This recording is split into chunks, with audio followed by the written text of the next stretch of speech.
9 May 1955. Kassel Ost Interchange. Hesse, Federal Republic of Germany. A 60-page notebook. A pencil stub. An engineer writes one line he will not say out loud. I once built roads for Hitler's victory. Now I build roads so foreign tanks can reach our borders faster. The concrete does not care who passes over it. He signs only with a K. The road under his feet is a repaired length of the Reich's Autobahn 7, rechristened as a federal Autobahn. The joints are uneven. The expansion gaps click and sing as cars pass. The bridge ahead carries a yellow disc with a black number. The number is not for drivers. It is for armored vehicles. Short sentences for impact. Then the long explanation. Spring 1945. Kassel had been a city of 220,000. Factory town. Locomotives, engines, rubber. It was burned by air raids in October 1943. It was hit again in 1944. Allied occupation forces entered in April 1945. The city was a lattice of char and windowless facades. The mathematicians of human survival called the women who took up the shovels Trümmerfrauen, the rubble women.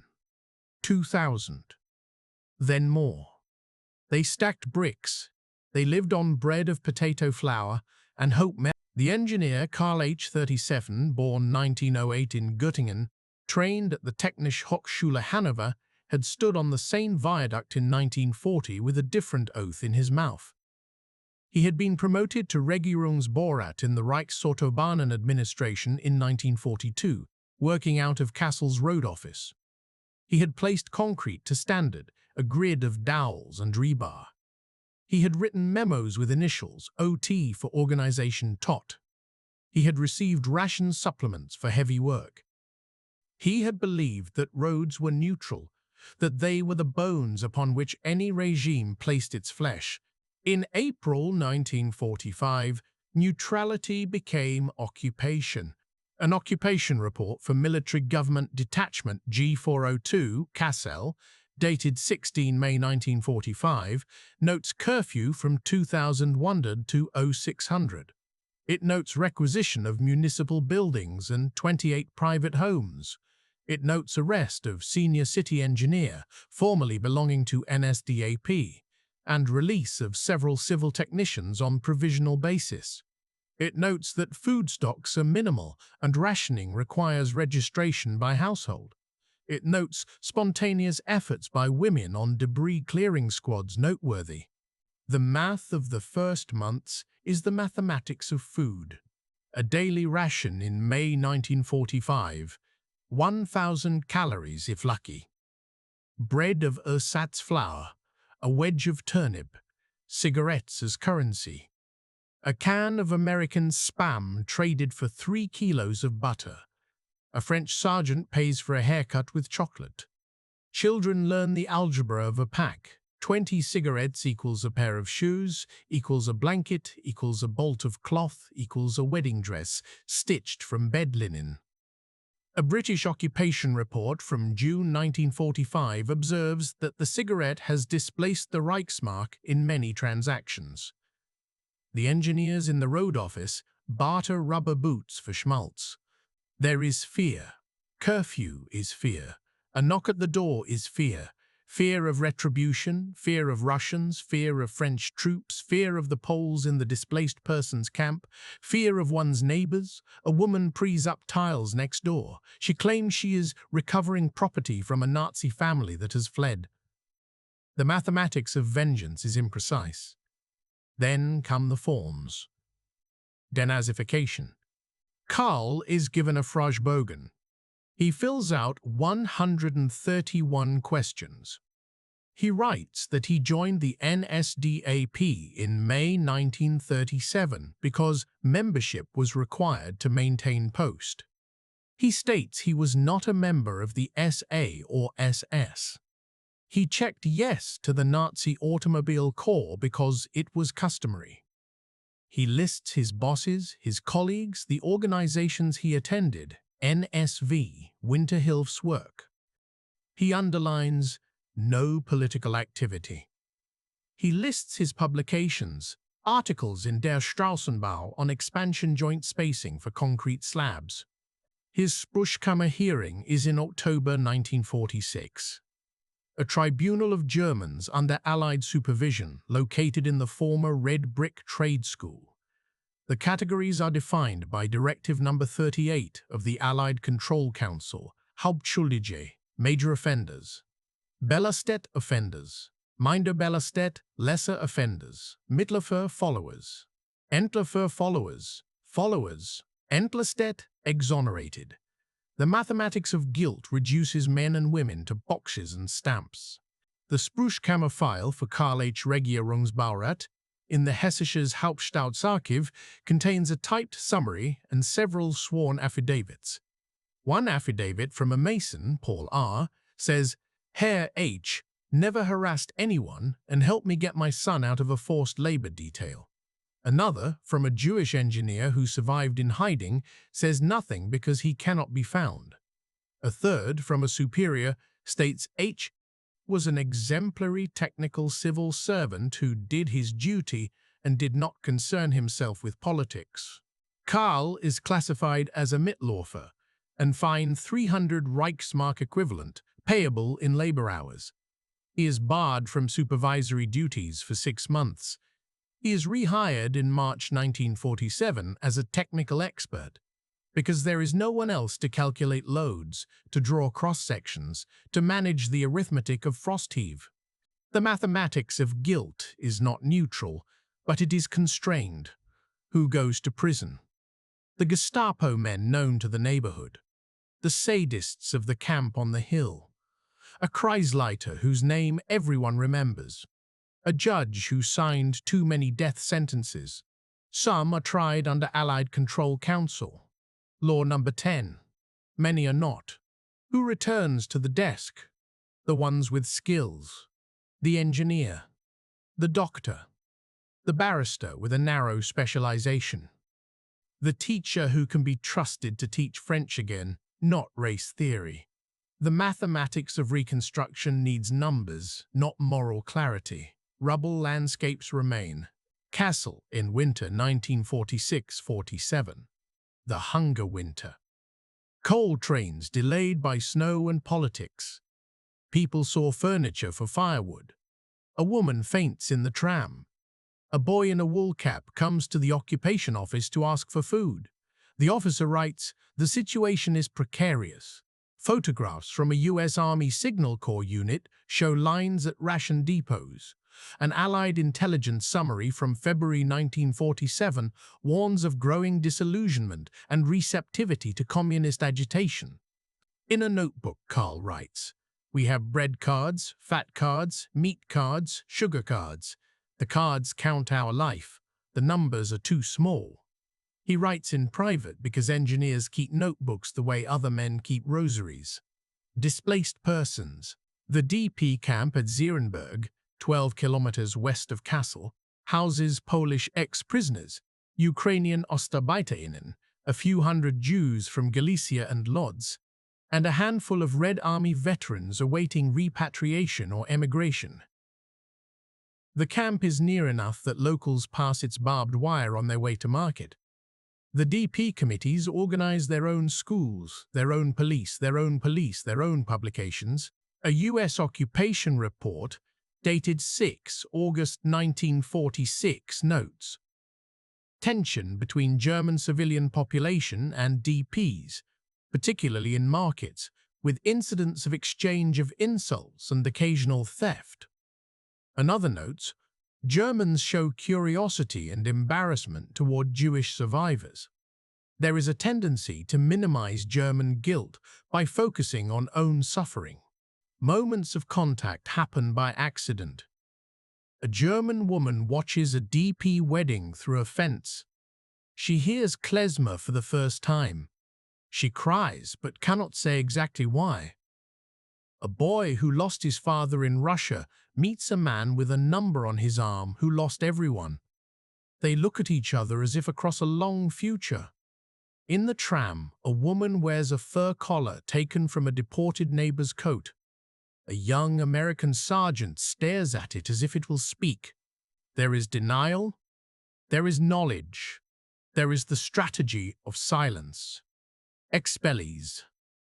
By 1947, Hesse, Lower Saxony, Bavaria, Schleswig-Holstein are absorbing millions of Germans expelled from Silesia, Pomerania, East Prussia, and the Sudetenland. The expulsions happen amid revenge killings, chaos, and bureaucratic malice. These are men and women pushed west with what they can carry, dumped at stations and told to find their cousins, their language, their place in ruined towns. An administrative report from the Regierungspräsidium Kassel lists arrivals: Sudetendeutsche 3,400 this month, Schlesier 1,800, others 600. It lists room requisitions 4,700. Rooms are measured with a ruler and a pad. A family of 5 is placed in one room with a coal stove and a door with no lock. The locals say they take our jobs. The newcomers say, we are German too. The mathematics of scarce rooms is bitter. A woman from Königsberg writes in an oral history recorded in the 1980s. They sent us to a village outside Kassel. They measured the room, 12 square meters. They gave us a stove and a straw sack. The neighbors stared. I learned to bake with barley flour. I never forgave, and I never said that out loud. Officials craft policies. The Lastenausgleichsgesetz, passed in 1952, provides compensation for lost property through a levy on those who benefited from not losing everything. Payments accrue over decades. The Bundesarchiv holds files of claims, photographs of farmhouses now under Polish flag, and awkward correspondences between Germans and Czech authorities. The mathematics of loss is amortized. Meanwhile, a DP transport departs from Kassel to Bremen for embarkation to New York or Haifa. A group of Jewish survivors from the Fehrenwald camp pass through the station. They carry boxes with printed American letters. A German boy watches them, swallows, and looks away. The arithmetic of witness is unteachable. You count what you can live with. The job of the engineer is not to fix memory. His job is to fix roads. Karl returns to the Straßenbauamt in 1947. There are piles of requisitions and plans to repair bridges blown in 1945. The Wehrmacht had blown them in retreat. The US Army had built Bailey bridges and pontoon crossings. Now the temporary bridges flex under trucks and tractors. The engineers must calculate replacement spans, piers, abutments, scour depth. They must return the Rhine and the Fulda and the Werra to crossed rivers. The first years are patchwork: wooden trestles, Bailey superstructures on masonry piers, asphalt overlays on concrete slabs shattered by frost. Fuel is scarce, cement is rationed, steel is scarce.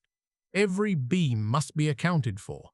An occupation memo from September 1947 states that allocation of steel for bridge repair must be approved by U.S. Military Engineering Corps to avoid diversion. The Road Office keeps lists like prayer books. Bridge number 17, emergency repairs complete. Bridge 23, limited to 12 tons. The mathematicians of the road write in a different language. 22 centimeters slab thickness, dowel bars at 30 centimeters spacing, edge drains, subgrade compaction to 95% proctor. The notations are neutral.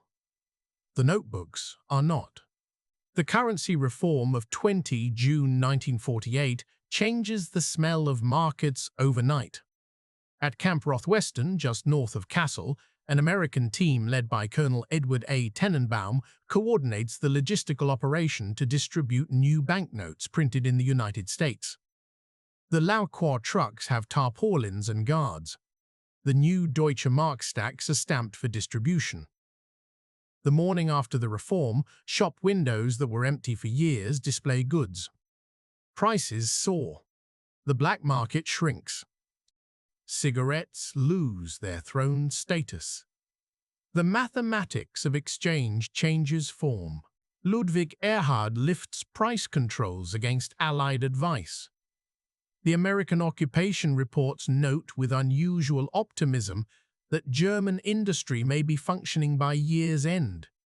The Marshall Plan shipments arrive at Bremerhaven: wheat, powdered milk, coal, machine tools. The men in coveralls offload boxes stamped with white stars. Factories in Kassel begin to hum again. Henschel, maker of locomotives and tanks, now makes trucks. It hires. It requires roads to deliver. Municipalities compete to be connected to smooth pavement. The economic miracle requires asphalt and traffic counts. It requires numbers. Karl writes memos about load transfer and dowel corrosion, about frost-susceptible soils in the Werra Valley. He supervises crews. He stiffens when he hears the rumble of a convoy. The police lead. The U.S. Army trucks follow, olive-drab tractors hauling flatbeds with tracked vehicles strapped down with chains and optimism. The concrete does not care who passes over it. He wrote that once and laughed. He wrote it again and did not. NATO strategy bleeds into civil engineering before the name NATO means anything in the newspapers. Western military planners, in staff papers held today in Allied archives, begin in 1947 to think of the line between Hesse and Thuringia as a front line with no trenches. The Fulda Gap is a phrase that will enter household talk much later, but the arithmetic of it is already on paper. How fast can a Patton tank reach the gap? What load can the bridges hold? What are the turning radii of cloverleaf interchanges? Can a tracked vehicle be transported without damaging the slab? What are the military load classifications of the spans? NATO's Stanag on MLC is adopted by the British and Americans and soon by Germans in new uniforms. The yellow circles with black numbers appear on bridge approaches. The numbers mean more to the engineer than any slogan. MLC 60, sometimes 80 near the rivers. In 1949, the Federal Republic of Germany is born. Konrad Adenauer, age 73, becomes Chancellor. He selects men who worked in administrations before and during the war, some of them with shadows. Hans Globke, a jurist who annotated the Nuremberg laws, becomes a crucial civil servant in the Chancellor's office. Dr. Hans Christoph Seebohm, a Sudeten German and transport policy man from another era, becomes Federal Minister for Transport. There is continuity. There is necessity. There is the mathematics of governance, when the pool of skilled men is narrow and the tasks are broad. We are still in Kassel, but the perspective widens. The Bundesministerium für Verkehr reallocates budgets to the roads. The argument is double. Economic growth requires arteries. Defense requires corridors. The same slab of concrete carries a Volkswagen and a column of M47s. The same interchange serves a family on holiday and a battalion dispersal plan. The Autobahn Directionen, the road administrations, are filled with men like Karl who typed orders under the Reichsadler and now stamp forms with a federal coat of arms. The records in the Bundesarchiv show personnel lists with annotations, denazified, Category 3 or IV, permitted to serve, qualified. The engineer works out the mathematics of spacing laybys, for safety reasons, that coincide with military dispersal doctrine. He calculates clearances under overpasses suitable for tall loads, for industry. He writes standards for shoulder widths to reduce accidents, that will also accommodate a tank transporter pulled over for a mechanical inspection. He approves the placement of culverts with load-bearing capacities that exceed civilian requirements. He writes a memo in 1951. For reasons of structural safety and future-proofing, I propose we standardize new bridges to increased load capacity. He does not write for tanks. The near past touches the present without speaking its name. In schools, teachers teach the collapse of the 12-year Reich as a cautionary tale, but with soft edges. Textbooks from 1952, examined in a state archive, include sections on collapse and suffering, with photographs of bombed cities and columns of refugees. There is a paragraph on persecution of Jews with a single blurred image from a camp. There are longer sections on the fight for survival in 1945-48 and the joy of freedom in the new currency. Children learn numbers, 12 years, 1,000 calories, 20 cigarettes to a pack, and the dates of the airlift. They do not learn the names of local deportees.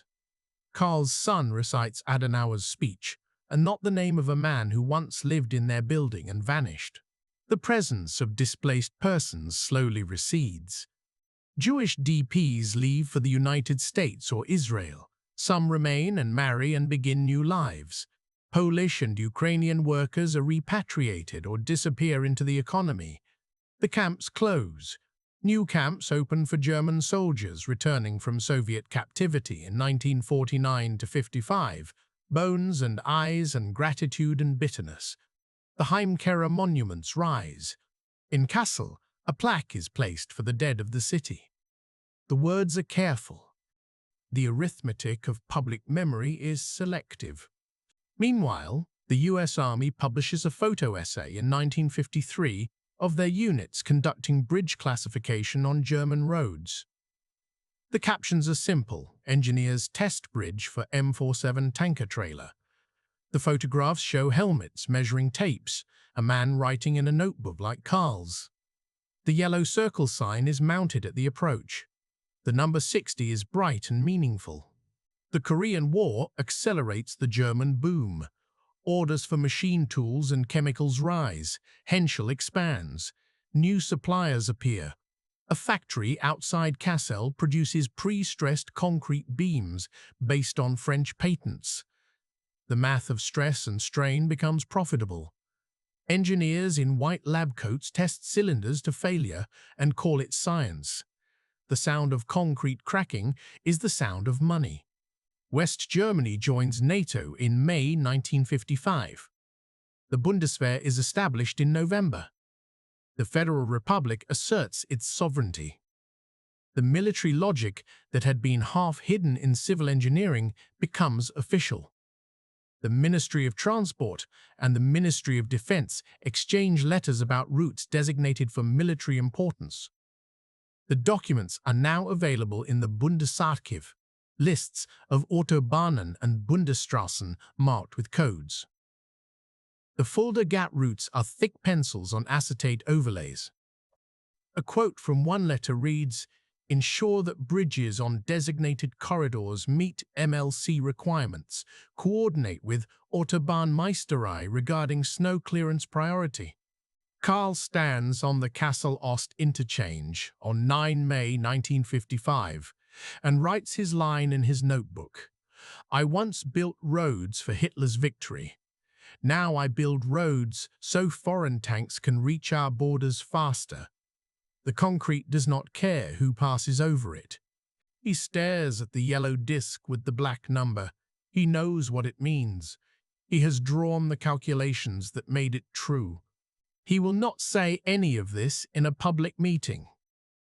After 1955, the rhythm of the city returns. The economy is a machine with oil and belts and regular service schedules. Families buy radios, then refrigerators, then small cars. The countryside opens to Sunday drives. Autobahn restaurants, Rasthof, serve sausage and coffee to men in suits and soldiers in khaki. A British colonel drinks coffee next to a German family headed to a lake. They exchange glances and nods. The arithmetic of proximity is civilized. The ex-bellets build houses in subdivisions. They take out loans aided by the Lastenausgleich. Their children go to school with those whose grandparents never left their street. They join clubs. They vote for the CDU, the SPD, the FDP, sometimes for regional parties that invoke the lost lands. Dr. Seebohm speaks annually at Tag der Heimat, talking about the injustices done to the displaced.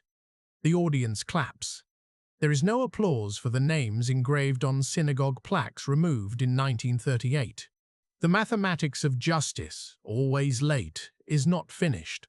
Trials in the 1960s, Auschwitz-Birkenau in Frankfurt, break some of the silence. Karl reads columns in the newspaper. He does not speak about his work in 1942 installing a spur road to a labor education camp outside the city. He writes in his notebook, "I drew a line on a map. Men came and used it for their purposes. I cannot undraw the line." He underlines it twice. He closes the book. The Cold War settles like a high-pressure system. The wall goes up in 1961.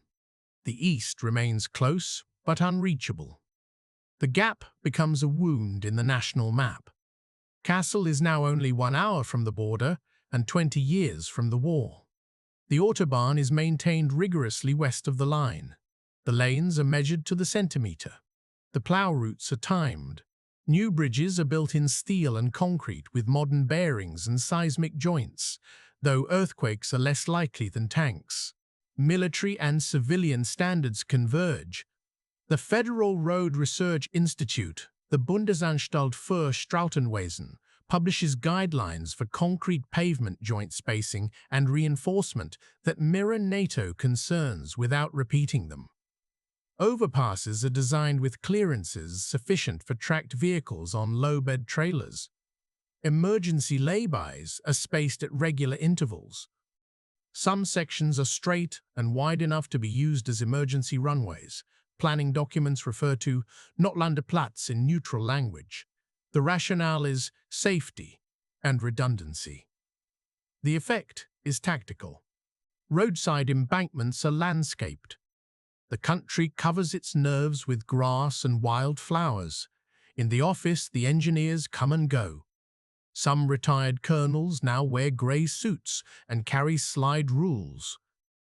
A young woman joins the drafting department in 1968 and endures jokes from men who remember a time when women carried bricks, not T-squares.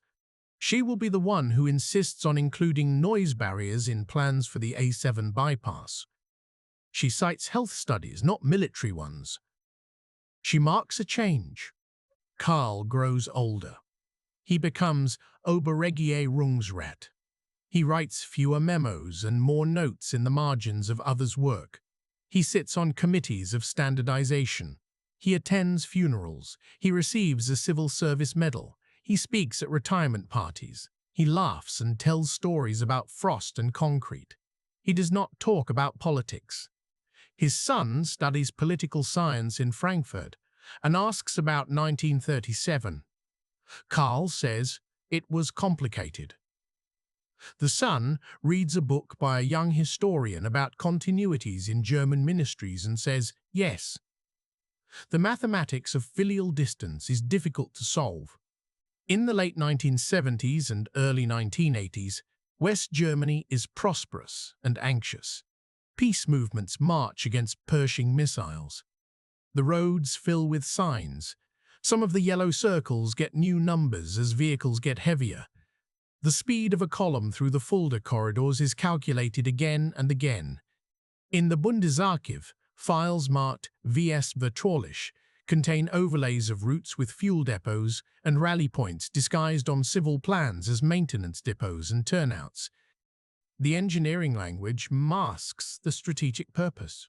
A U.S. Army transportation officer writes in 1982, Autobahn network in FRG, unparalleled for operational mobility. Cooperation with Bundesministerium für Verkehr, excellent. The sentence is sterile and full of gratitude. In the 1990s, after the wall falls, after the map is redrawn, after the inner German border is choked with rusting barriers and painted stones, the roads east and west are reconnected.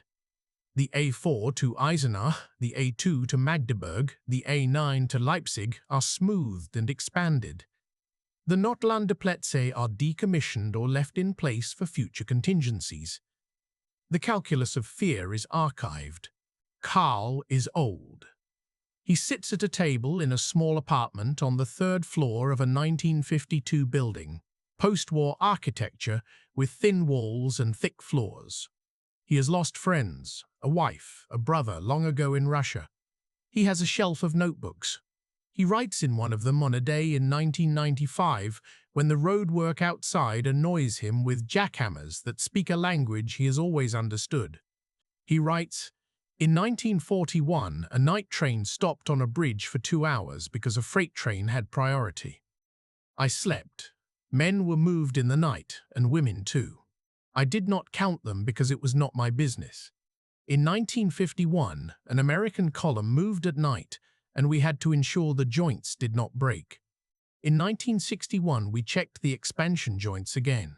In 1973, we resurfaced. In 1989, a Trabant convoy crossed and people cried. The concrete did not care. We did." He writes of the arithmetic of guilt again, the balance of accounts never settled. He writes of the mathematics of rooms in 1947, of expellees who became neighbors, of wages, of calories, of cigarettes pressed into a palm at a black market stall. He writes of the mathematics of silence. How many meals did it take to accept someone back at the office? How many pay raises to stop asking questions? How many form numbers to cover a conscience? He writes, and his hand shakes. In another notebook, he copies passages from occupation reports and denazification files that he requested in the 1980s from the State Archive. He underlines sentences. H is technically competent. He smiles and draws a small upward arrow. H was a member of the party. He draws a dot. He has a photograph of the Kassel-Ost interchange from 1955. He is not in it.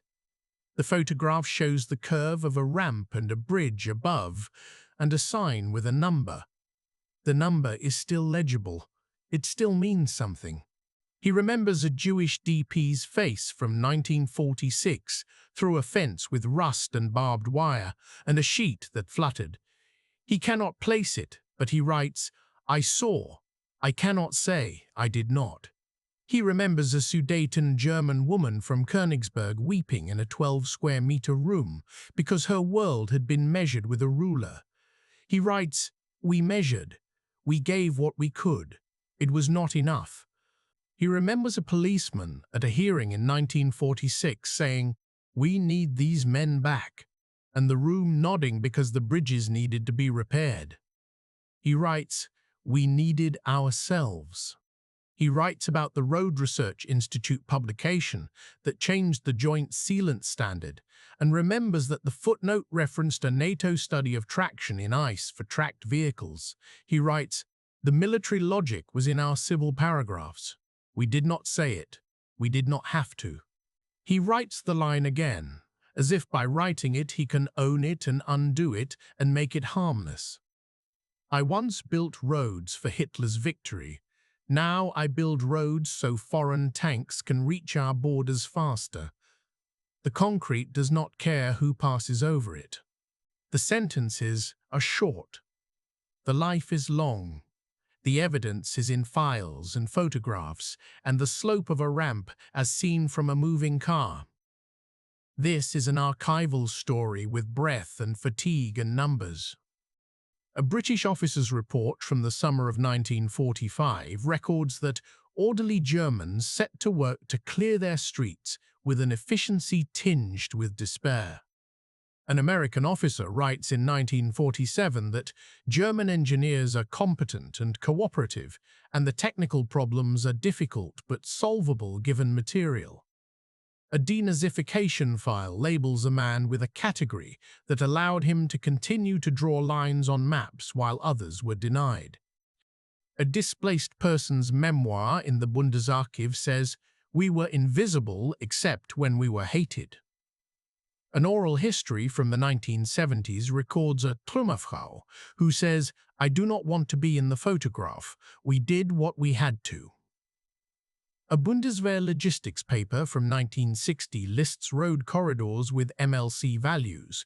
A federal road standard from 1962 describes shoulder widths and sight distances and does not describe their uses beyond the ordinary.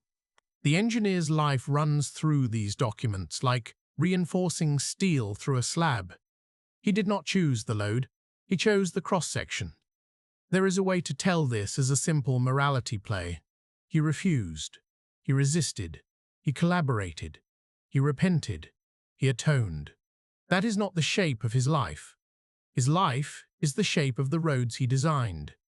Curves smoothed for speed, ramps that allow merges, shoulders for refuge under ordinary rain and extraordinary use, bridges with signs that tell any driver something, and a few drivers something else. He is part of the continuity of the planners, the men and women who make the technical possible so that the political can use it. In 1936, the Autobahn was a symbol of national will and a network to move war. In 1955, it is a symbol of prosperity and a network to move deterrence. In both, the beams and slabs are the same language written with different intent. This is not to absolve, it is to describe. In the late 1990s, after funerals and reunification and the slow erosion of years, he opens his first notebook and finds the line from 1955. He copies it again. He adds, "The war after the war was not fought with guns. It was fought with forms and pencils and silence. It was fought with two words that can both be true, necessary, and wrong." He writes one last time, "If there is a front line in my life, it ran not across a battlefield, but through my memory and my paperwork, and the concrete did not care who passed over it.